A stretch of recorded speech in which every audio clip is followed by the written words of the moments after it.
Judith Lee Herbert's chapbook, Songbird, Kelsey Books 2019, was a finalist in the Blue Light Poetry Chapbook Competition 2017.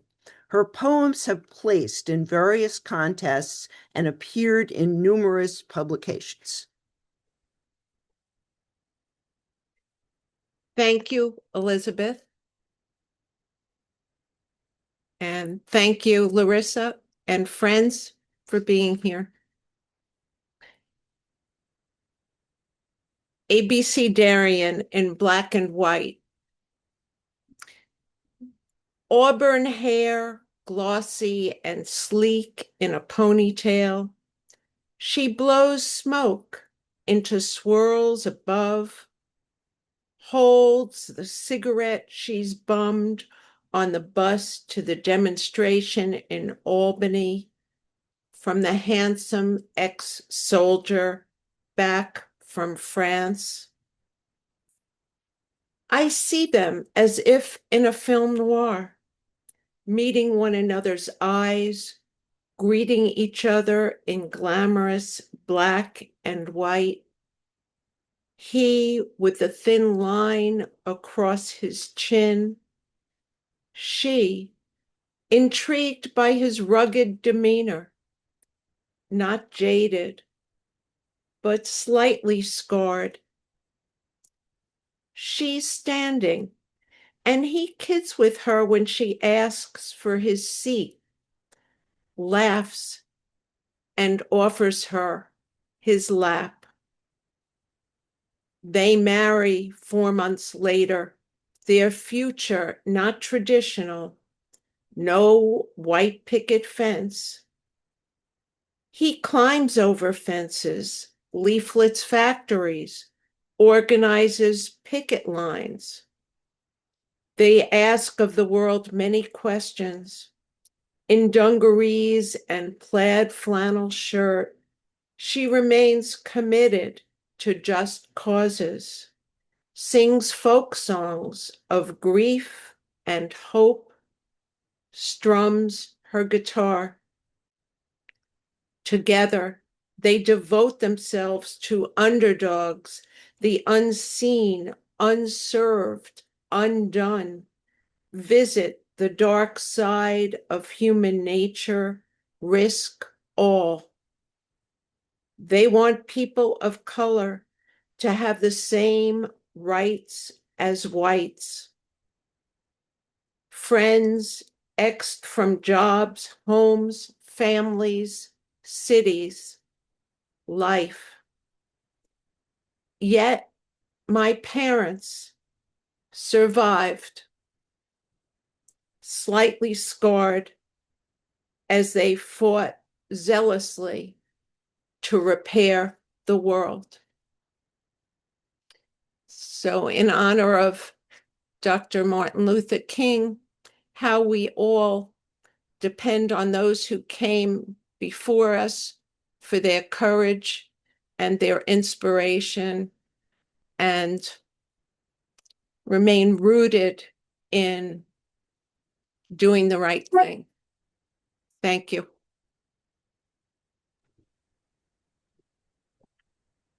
Ron Colm is a contributing editor of Sensitive Skin magazine, the author of 5 books of poetry and 2 collections of short fictions, as well as being the editor of 6 Unbearables anthologies. His work is archived in the NYU Library. Thank you so much, Elizabeth. And thank you, Larissa. I'm very grateful to be here. This is marvelous. Judith Lee Herbert, that was great. This is just a wonderful day. Death is a soldier. What he really is a middle-aged guy wearing a Make America Great Again cap who collects tons of books on military history and dreams what the world would be like if Hitler had won the war. He sits in a neighborhood bar knocking back vodka tonics, watching TV. Every time he looks up at the screen, something happens. Venezuela gets threatened yet again. Ukraine is tossed to the wolves. Death nods knowingly and continues to drink as these disasters occur in real time. Even as he stares at his now empty glass and wonders whether he should order another, his mind is skimming over a list of the living. And whenever it stops on a name, that person gets picked up by ICE and is instantly deported. This is hard work, he thinks. Yes, I'll have one more. I've earned it. And this is called Fight to Defend Democracy. We are on the edge of a very dangerous precipice, and violent gangs of homegrown fascists, aided by a very unsupreme court, are doing their best to push us off into the cliff and into the dark waters raging below. When you peer over the edge, you can see the wannabe dictator Trump doggy paddling around, hoping we'll all fall in so he can devour us.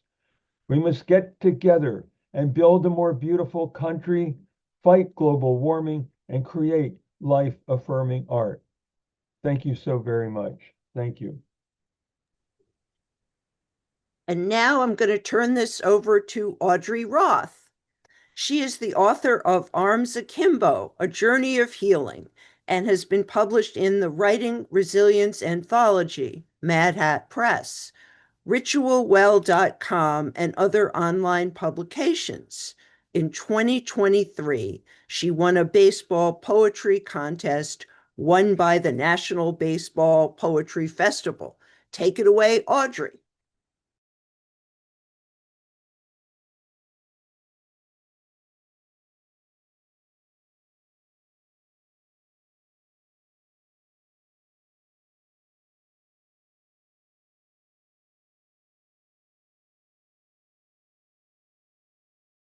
Sorry, I was muted. I find myself missing Dr. King and his brilliance and inspiring words, and especially this quote, "The arc of the moral universe is long, but it bends toward justice. Couldn't it just bend a little more quickly?" I'm going to read an abecedarian I wrote called Abecedarian of Dreams. Aching for alchemy, a spiritual transformation from fomenting hate to embracing kindness, begging for the best in us to bedazzle instead of overarching enmity's total eclipse, craving the reemergence of the social contract, moving from rags to riches. I drool over dreams of hands held across America and people crooning kumbaya, eager for quietus, of egomaniacal wannabe dictators' excesses, famished for fairness and dignity toward all, no matter their skin color or beliefs. I grab onto goodness, grace, and generosity, of which there is a definite dearth. Having a hankering for humility in our leaders, no more I can't do it,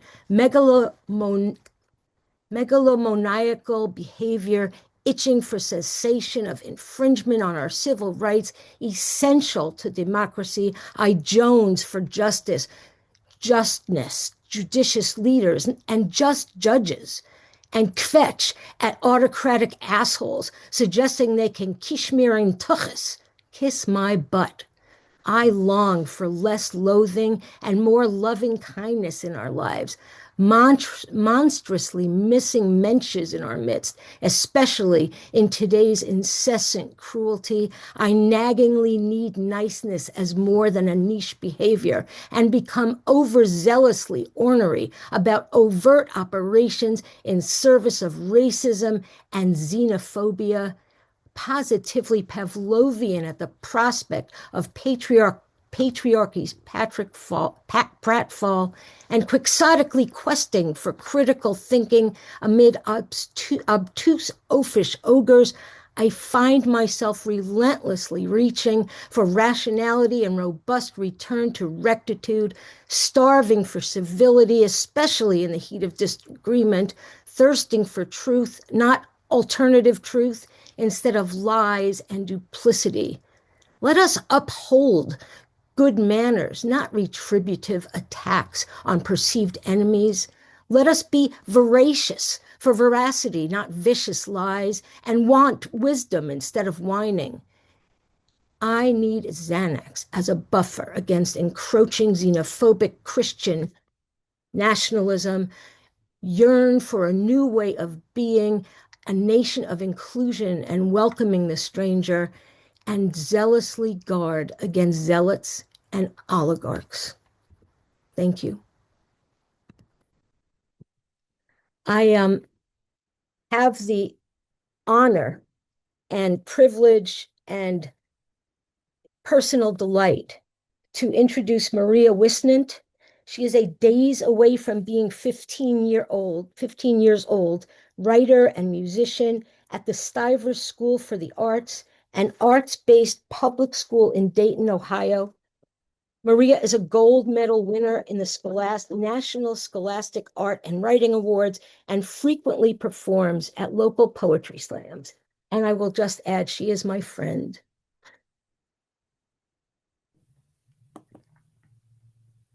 Thank you, Audrey. So this is a poem that I wrote a couple months ago. It's called Soup Poem, and it feels timely for me because just about an hour ago I was over at my best friend's August house, and August's dad texted them and told them to lock all the doors and block all the windows because ice was a street away. And so that's the climate we're living in, and so I chose this poem to read today, which is called Soup Poem. Make a deep red soup on the stove while I sit and wonder how long we will live. I close my eyes and I see the mural on the backs of my eyelids. I see myself as a girl, braids swinging down her back, tiny hands reaching up to the sun when it's far enough away that she's not afraid to die. You are braver than I am. Teach me to untether. Show me how to break free without the breaking. Come back long enough to tell me how to say goodbye. I open my eyes and blink her away with the salt. I stir my spoon in the bowl of soup and I think this is the color of your heart. Somehow you have kept enough of your heart by now to mix it with tomatoes and fennel and give it to me. I didn't think this is what the apocalypse would look like. Nuclear war settling on the chimney like flakes of snow. Me watching you reach up to open the cabinet, the curve of your shoulder still so gentle it hurts. Make a deep red soup on the stovetop while I sit and wonder how long we will live. I don't know if I am allowed to love a dying thing. If I'm supposed to want to walk outside to the swing set and catch the bombs like snowflakes on my tongue, if it's wrong to see all the blood and think of your hands on a bowl of soup, do you think it hurts? I look at you, I'm so small my feet don't touch the floor. Do you think it hurts? Do you think when you're ripped from yourself, you can feel the severing is the ends of the world kind? Do you think they let you see the ocean one last time? I trace our names across the stain in the tablecloth, try to live the whole soft thing in one broken moment. These are the end times and it just feels like life. Make a deep red soup on the stovetop while I sit and wonder how long we will live. I can never seem to let go of the part of me that wants to grow old. I want to be one of the lucky ones. I'm sorry. I want to see you smile when we're 50. I want the years. I want the sunsets. I want more, maybe, than I can have. I am not honorable. I am barely good. You are too. I love you anyways. I love you always. I don't care if there's a point. I don't need one anymore. Thank you. Okay, Maria, this is what I mean. Maria is a freaking brilliant poet and a freaking brilliant person. Thank you so much, Audrey. Next, we have Sarah Epstein, who has been writing poetry for as long as she can remember, except for the dry spells, which happen pretty often. Her first book of poetry, Bar of Rest, was published by Kelsey Books 2 years ago. I have known Sarah for a lot of time now, a lot of years, and she's been an inspiration and to me, both for her incredible poetry and for her being such a mensch. Thank you, Audrey. Okay. This poem is Not particularly political, but maybe it is. You'll have to decide. Swimming to shore. Once I lived on dry land. Then something happened. I don't remember why, but I think I was on a boat, sailing on a windy day. I'm guessing there was a gust, a storm, and I was tossed out to sea. My only recourse was to try to stay afloat, to swim to land. I could see it, so I swam in that direction. Then I remember, because it was this way for a long time, I could see it, so I struggled to keep swimming, to keep the shore in sight, to look for something I could climb onto, an island, a raft, something. I hoped for rescue, of course. Luckily, there were rafts, enough so that I could rest. Some of them had food, water, blankets, and once a wetsuit. One even had an iPad, but it had gotten wet and didn't work. I had the feeling that someone knew I was out here, but that there was some barrier that made it impossible to reach me. Then one day I was found and brought ashore, but it didn't last. Turns out my body had reached the shore, but it seemed that my soul was still at sea. I knew somehow that I needed to return to that raft and continue my journey solo, so that my soul and body were together again, sink or swim. The shore now looked close. I was apprehensive or terrified, depending on the day. At long last, I reached the shore, shriveled and hypothermic, but I was found again and did okay after a stay in the hospital. I took baths and showers 3 times a day, called my friends in between, ordered takeout so that I didn't have to cook, reveled in spending time with my grandchildren. My soul and body were united and healing. At night, in my dreams, I continued swimming. But in the morning, marveled at the fact that I was alive, at the light shining through the windows in the living room, at the cardinal bright against the winter branches of the huge oak tree. I wondered if and when I would have to struggle in the sea again, bobbing and dipping below the surface.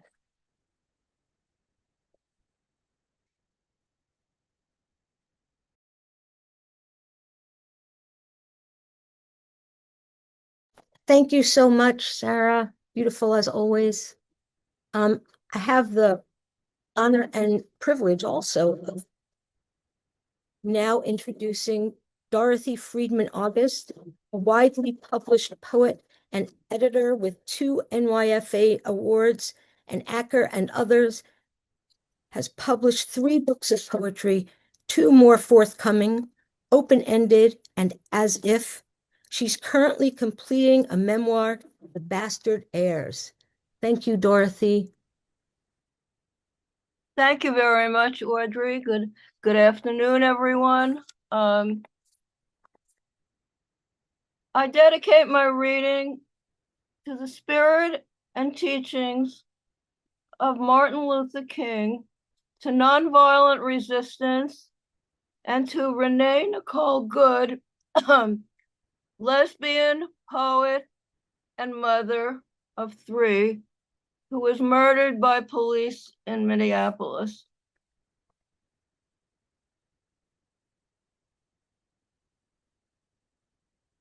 In their honor, I will read Proof by Cornelius Eady, who sends his regards, which he read at the inaugural ceremony for Zoran Mandami on the steps of City Hall. On the same steps that Gary and I presented the reading 41 poets in the year 2000 to speak out against the murder of Amadou Diallo, shot 41 times by police as he was reaching for his keys. Among the readers at that time were Judith Malina, Hanan Resnikov, Robert Roth, D.H. Melham, Carletta Joy Walker, Arnie Sacher, and many others. Proof by Cornelius Eady, read on the steps of City Hall, January 1, 2026. You have to imagine it. Who said you were too dark, too large, too queer, too loud? Who said you were too poor, too strange, too fat? You have to imagine it. Who said you must keep quiet? Who heard your story and rolled their eyes? Who tried to change your name to invisible? Who heard your name and refused to pronounce it? Who checked their watch and said, not now?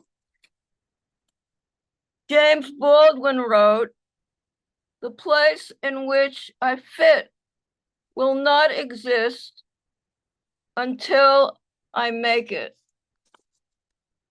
New York, city of invention, New York, city of the real, city of the refreshed and renewed, New York, where the canyons whisper in 100 tongues, where your lucky self waits for your arrival. This is our time, the taste of us, the spice of us, the hollers and rhythms and beats of us in the echoes of our ancestors who made certain we know who we are. City of insistence, city of resistance. You have to imagine an army that wins without firing bullets, a joy that wears down the rock of no. Up from the insults, up from the blocked docks, up from the fear, up from shame, up from the way it was done before, to the space they said you'd never own, this invisible city. This moment is our proof. By Cornelius Eady.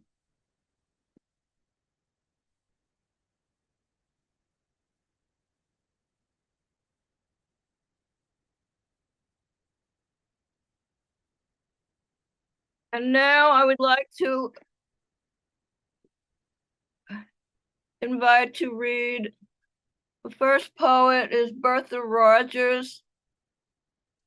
Bertha has won several awards and was poet laureate of the Catskill area, and she lives in the Catskills and has published several books and translated Beowulf and the Riddle from the Anglo-Saxon Exeter. Please welcome Bertha Rogers. Thank you.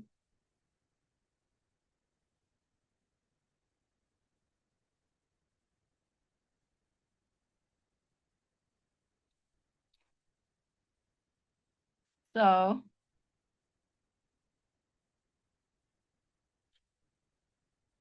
where's Bertha? Was here earlier. Bertha, are you here? She's here. Is Bertha here?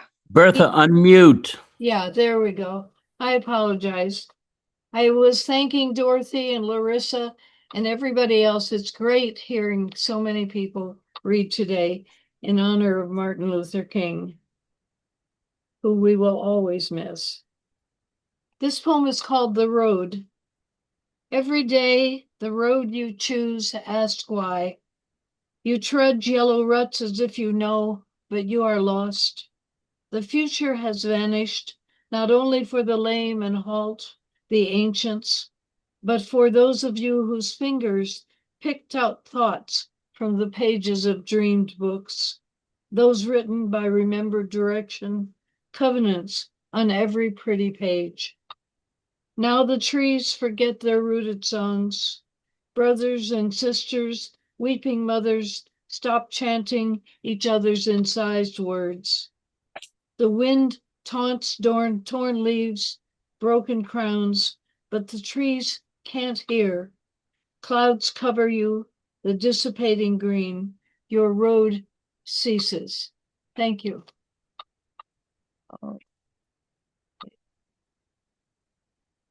Thank you, Bertha. Okay, the next reader is Susan Sherman. Is Susan here? I'm here. Can you hear me? Great. Yeah. Okay. Susan Sherman is a prize-winning author, essayist, memoirist, and playwright. She founded and edited Icon magazine. Her latest book is Poetry in Dangerous Times, Two Women, Two Worlds, dialogue and selected poems with Chicana poet Demetria Martinez. Please welcome Susan. Thank you. I'm going to read a couple of sentences from our new book that I did with Demetria. It starts out with a 25-page dialogue. I'm going to read just a couple of sentences from that, a shortish poem of mine and a very short poem of Demetria's. This is from the dialogue. Activism didn't inform my writing until it became an important part of my life. A friend of mine early on said to me when I was worried about my poems, their style, their content, you can't really change your poetry until you change yourself. In the end, the most important impact of my first trip in 1969 to Cuba was how it changed me when I returned to New York. It turned me from an observer of events to someone who is compelled to engage actively in the struggle for social justice, both in my personal life and as a consequence in my writing, which is the most intimate part of who I am. The poem, Border Guards. There are lines drawn in the sand that must never be crossed. So say the pundits, the arbiters of boundaries, definitions of what should or should not be said or done. There are lines drawn on maps around cities, boroughs, neighborhoods, blocks, houses, the people who live in them. There are lines drawn around nations, lines teeming with people waiting to get in or out. There are lines drawn around individuals, ethnic, racial, tribal lines, around genders, he, she, they, you, me, them, a demarcation of countries, cultures, continents. There are lines drawn around hemispheres, north, south, east, west, around the earth itself. There are longitude lines, latitude lines. The Tropic of Capricorn is a line, the Tropic of Cancer, the earth as it circles space, as we delineate the seasons. A child takes a crayon, weighs it carefully in her palms. It is yellow, the color of the sun or of her dreams, places she sees in the pictures she thumbs through at night. her fingers scrolling color across paper, purple, then blue and ocean, then fire blazing orange, subtle green trees, flowers, objects without set form, only she knows what they mean. Lines of memory are like that, vivid, weightless, ghost images without boundary. Cezanne seeing a forest of trees come into being in the dawning sun, paints them obsessively, branches, leaves, undulating out of birthing light as they come alive in front of his discerning eyes. All this is not to say we do not need to name things, identify them ourselves. But where exactly are these boundaries, borders, guarded so carefully with passports, rules, and laws? These lines that label us, define us, separate us. These lines that must never be crossed. And this is a short poem of Demetrius, Borders. Someday borders will be no more because too many people died crossing, because still more people survived, walls will come tumbling down. Monarch butterflies and children will dance among the ruins. Fields of sunflowers will spring up over the graves of the fallen. Their names, Maria, Jose, Jesus, will be inscribed in a new poetry that will not let us forget. Thank you very much. It's wonderful, wonderful words. Thank you.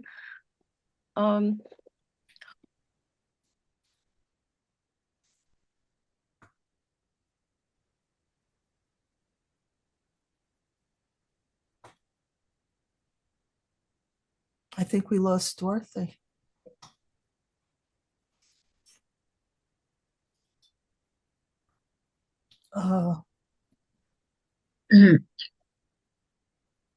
Dorothy, are you there?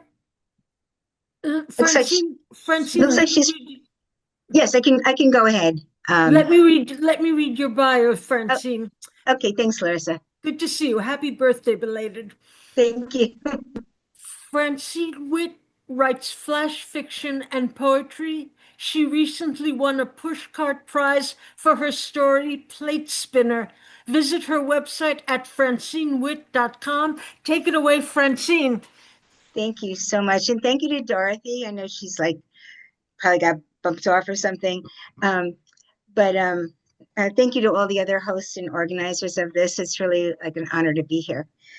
So I wrote this poem way before Marjorie Taylor Greene. So just so you know, and it's called America, We Need a Divorce.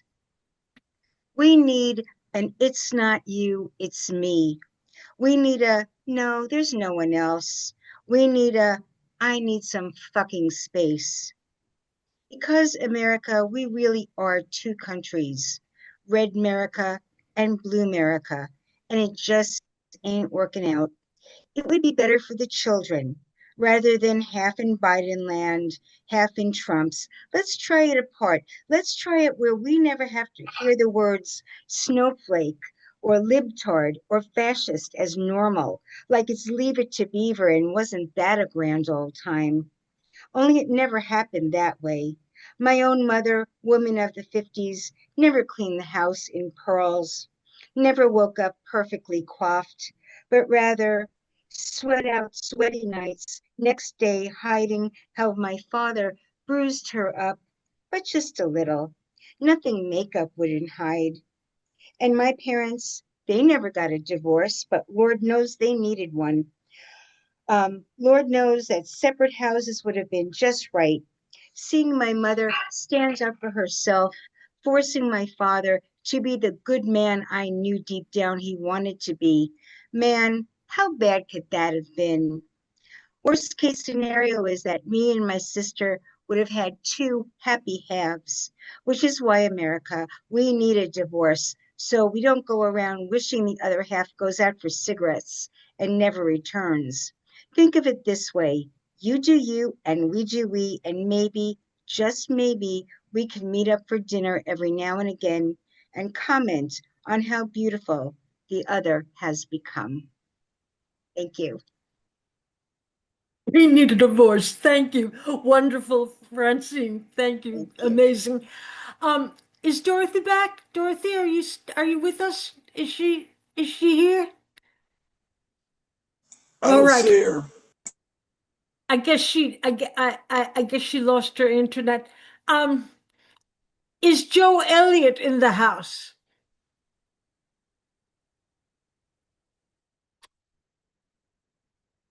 I don't see her. All right. It is my honor to introduce Margaret Porter Troop, who is a writer and a culturepreneur and the founding director of the Harlem Arts Salon and the Gloucester Arts Project. Take it away, Margaret. Thank you. Thank you so much. Thank you so much for inviting me. It's an honor to be here today with all of you distinguished writers. I'm going to read from the Plague Diary that was published in Blind Persistence. April 4, 2020. By the time I start this diary, I've been sheltering in place since March 20th. The police arrived yesterday and made the people drinking, loitering, littering, and just being an eyesore and nuisance in A. Philip Randolph Square Park leave the park. Formerly known as Dewey Square, this little triangular park is directly across the street from our apartment building in Graham Court. It's where Miles Davis and other beboppers playing at Mittens in the 1940s used to go to shoot up and do whatever they did there in between sets. Mittens is an historic jazz club around the corner on 118th Street between 7th Avenue and St. Nicholas. The police removed the benches from the park too and put up a chicken wire fence around it to keep people out. Now those people come across the street and congregate under the scaffolding surrounding our building. There's a lot of drug dealing going on too. It feels really unsafe. Yesterday, I heard about Patricia Bosworth dying after having heard about David Driscoll's dying the day before, and then Bill Withers, and the day before that, Ellis Marsalis, and the day before that, Wallace Roney, and the week before that, my niece Tammy in Detroit, who dropped dead in one day without knowing she'd had any symptoms whatsoever. I don't know why Patty's death brought me to tears yesterday. I'd been unable to cry over Joe Overstreet or Steve Cannon. No tears for Tammy or Wallace or David Driscoll. I had no real emotional connection to Wallace, David Driscoll, or Bill Withers or Ellis Marsalis. But Tammy was my niece, and she died so young and tragically having just lost both her parents a few days before. Somehow, though, the death of Patty, an 85-year-old white woman I just met, brought my composure, my grief, all crashing down. It was just too much. And I yelled out in pain in a Facebook post. It just felt like the best way to express my grief and my fear.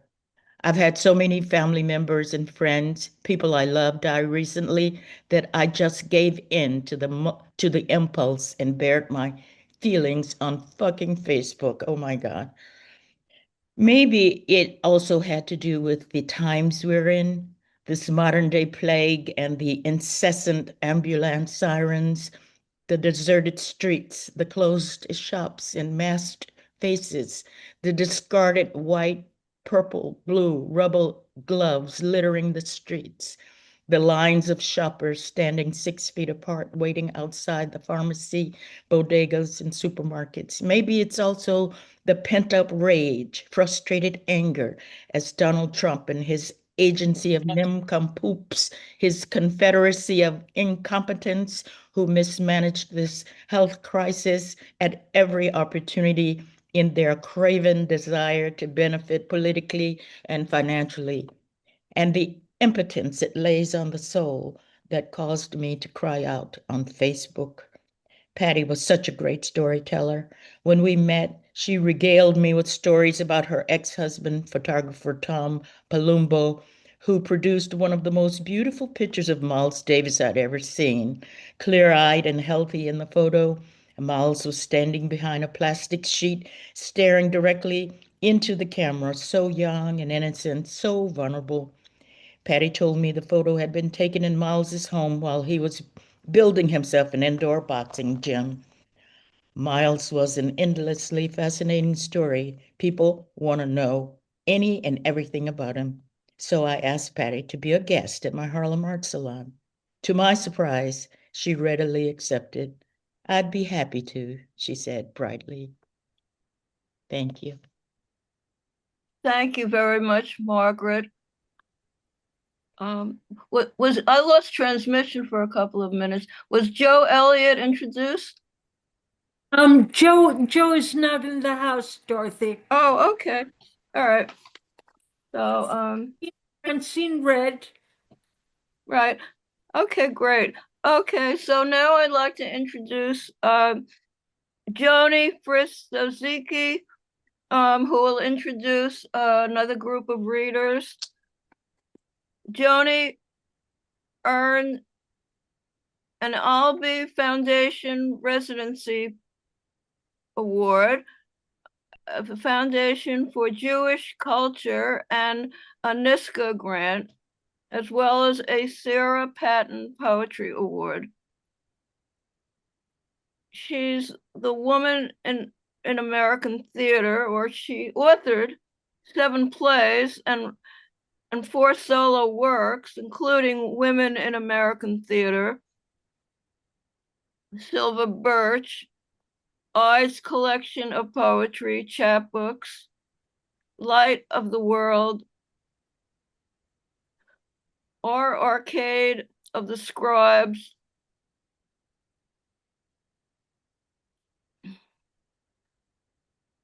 and additional accomplishments include publishing in Maintenance and upcoming and Then Journal. She's a living theater veteran, and she co-directs Dada New York and is co-founder of Action Racket Theater. So please welcome her, Joanie HF Zosike. Thank you. Thank you very much, Dorothy. And thank you for bringing all those incredible guests with you. Am I being heard? Yes, you are. Okay. Hooray. All right. Okay. Am I being seen? We can see the top of your head. Oh, how strange. Is this better? Because I can't see anything. I mean, I don't care. You don't That's need to better. see. You're good. Okay. Hi, everybody. I am just absolutely so totally moved by everything that I've heard thus far. This is a wonderful, wonderful reading, and thank you all for your energy. Thank you, Larissa, and also in memory of Martin Luther King, who has inspired all of us to take the peaceful route and to adhere to a policy and of nonviolence. It's really important because one can get so pissed off these days. So, okay, I'm going to read 2 poems, but both of them are they're relatively short. It's about 3 minutes. I'll read fast. This is brand new. It's called Conditions 2026.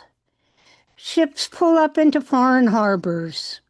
I give thanks it's not New York Harbor. Helicopters circle Venezuelan oil fields.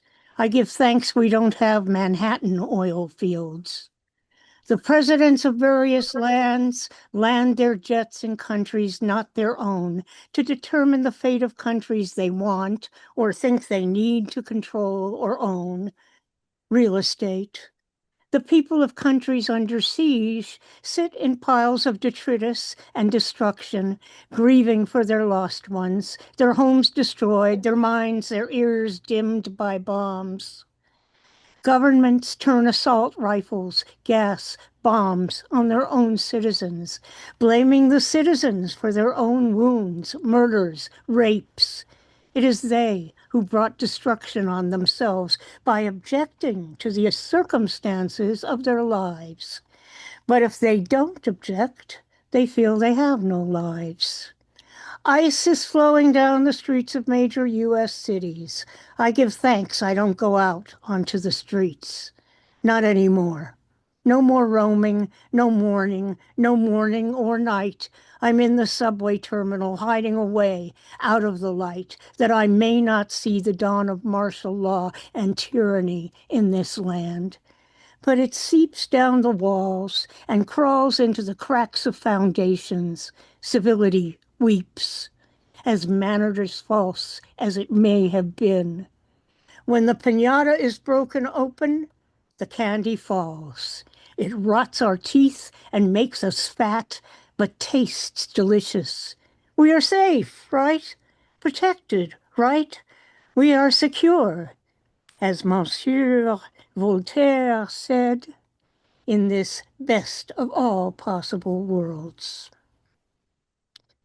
And very quickly,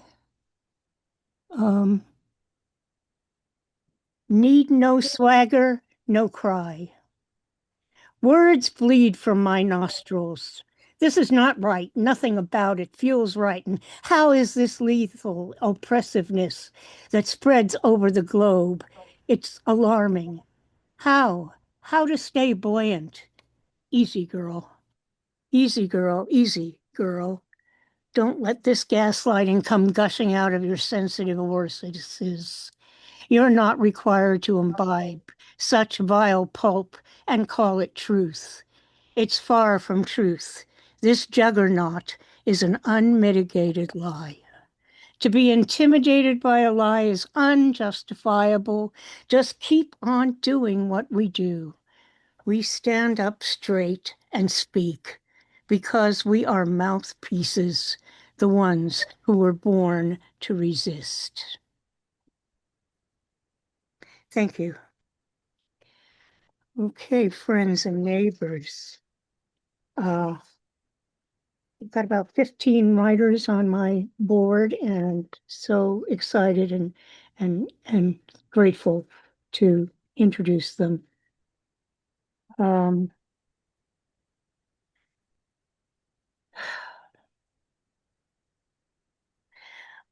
would like to introduce my dear friend, Nina Zivancevic. After archaeological excavation, we found pieces of Nina Zivancevic in Paris, where she continues writing poetry in 3 languages while curating readings at the Moto Gallery, or it might be Motto Gallery. Serbian-born Zivancevic has published 30 books and 15 books in translations. I give you Nina.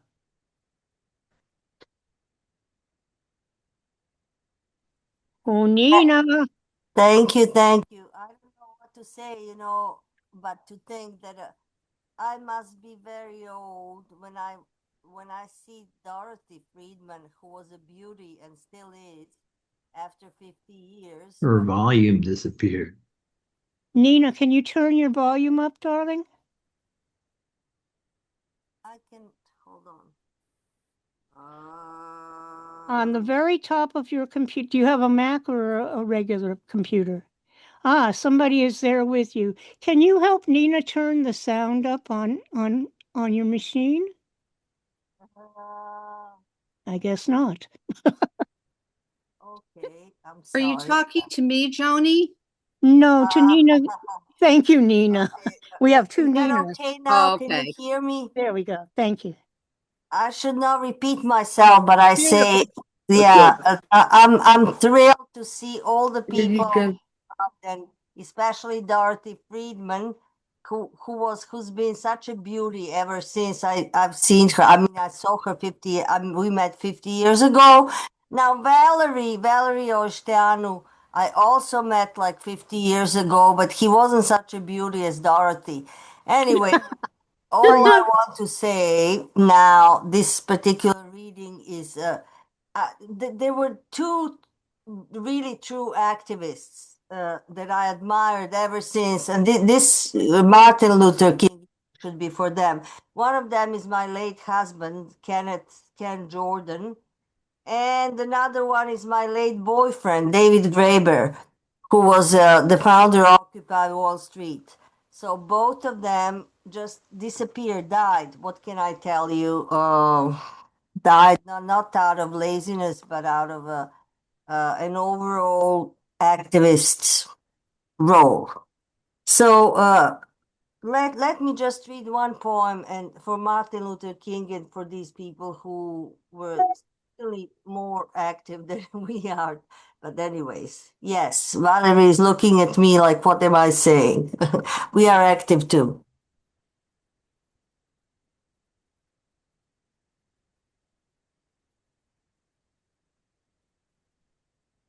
Here's a poem. We keep it tight. That's the last poem in my book, Roller Skating Notes. And it says, I wrote it in Prague. It says Prague, 89, Budapest, Bucharest, Warsaw, and Belgrade. The Soviet invasion was terrible everywhere. In its more explicit forms in Prague, Bratislava, Bucharest, Warsaw, and Budapest, and in its more subtle forms in Belgrade, Zagreb, Ljubljana, Lenin had said on his deathbed, "You should never allow Stalin to get my job." But Stalin did got it. And then Khrushchev, who saved Solzhenitsyn's life nonetheless. I remember my father, the director of the National Museum in Belgrade, he said, "What you will see now, you should never forget." He was pushing the banknotes into the toothpaste while we were crossing the Yugoslav and Italian borders at Udine. You should not forget the turquoise sky over Venice, the greenness of Tintoretto's paintings, the blue hues of Veronese, the pale nuance of Botticelli. Okay, Nina, excuse me, I'm sorry, but don't back off the mic. Stay closer to the mic because you keep dropping out and we want to hear every word. Thank you. Okay, what didn't you hear? It seems that Valerie has heard me somewhat. Just pick up where you left off. I'm sorry to interrupt, but we want to hear you. So, did you get this? When I remember when I traveled with my father. Yes. Yeah. So He says to never forget the turquoise sky over Venice, the greenness of Tintoretto's paintings, the blue hues of Veronese, the pale nuance of Botticelli. But why? Once we re-enter the city of Belgrade, he said, we may never see them again. The blueness of the sky, red gondolas. Stalin rules all of our countries east of here, and Tito had signed with him a very messy deal. Now I'll repeat like John Giorno. And Tito has signed with Stalin a very messy deal, okay? We returned to Belgrade safely, but Dad lost his job soon after that. I left the country soon after Tito's death. But I know that Milosevic, another asshole, excuse my words, I know that Milosevic was poisoned in his cell in The Hague, and that Zoran Djindjic, the Democrat, was shot in the courtyard. Now we have Trump's walls and Putin's drones everywhere. However, I know that all the Serbian, Czech, Hungarian, Slovak, Romanian, Slovenian, Macedonian, Polish national, and the international underground avant-gardes are my brothers and sisters. I know it when I see it, like I know them when I see them, right? I know you when I see you. So long live anarchy and the spirit of our daily resistance. Okay? That's it. Here, here. Long live anarchy. Long live anarchy, yes. Yes. Even Valerie's d'accord. He's, yeah. Okay, yeah, all right. I love you. Okay. I'm now going to present another wonderful writer, Barbara Rosenthal. Hi. She is author, photographer of 5 solo books and 5 collaborations: Clues to Myself, Cessations, Homo Futurus, I love that title, Soul and Psyche, Visual Studios Workshop Press, Wish for Amnesia, Weeks with poet Hannah Weiner. Wiener. Wiener, I'm sorry. Hannah Wiener. Yeah? For real. Hannah Wiener. Hannah Weiner. Sitting Book with Bonnie Finberg, and Poetry Everywhere, and Erato's Inbox with Jeffrey Cyphers Wright. She taught writing for 20 years at City University of New York and photography for 12 years at Parsons School of Design, the New School. Okay. Please read us your wonderful words. Okay, I thought about the meaning of the day, of course, and I actually decided to read something from Sensations. It's an N missing on the bio. Sensations, 1984. That is, it's a personal take on a physically political situation. You'll get it, you'll see. It's called Waited for Him. She waited for him, but she knew he wasn't coming. She didn't even know if he'd know she'd be there. Of course he wouldn't. Wouldn't he be surprised? Would he be pleased to find her waiting? She knew this was where he'd have to come eventually. She could say she had an appointment in the building on a different floor. She could say, what a coincidence. Come on, I'll buy you a cup of coffee. She could say, I knew you'd pass by here and I had to see you again or I'll go crazy. So you see me, he'd say. Now what? What would she say then? Oh, please, let's go somewhere and talk. All right. He'd shift his books to the other side, but you'd better have something to say. She would begin to panic as they walked out toward the bright sidewalk. The sudden light would make her squint, sneeze maybe. Where do you want to go? She'd asked, instantly realizing her mistake. She should have had a place in mind and smoothly guided him there. Where do I want to go? This is your party. He would be difficult to talk to. She'd end up begging him to love her, take her back. Might he listen this time? Might he be sympathetic? She'd end up persuading him to walk to his place. You know I can't talk to you in public. And letting her touch him, even suck him off. He'd moan when he came, but he'd hardly be pleased. He'd leave her sitting in his room as he closed the door and took a shower. She knew she shouldn't be there anymore when he came out.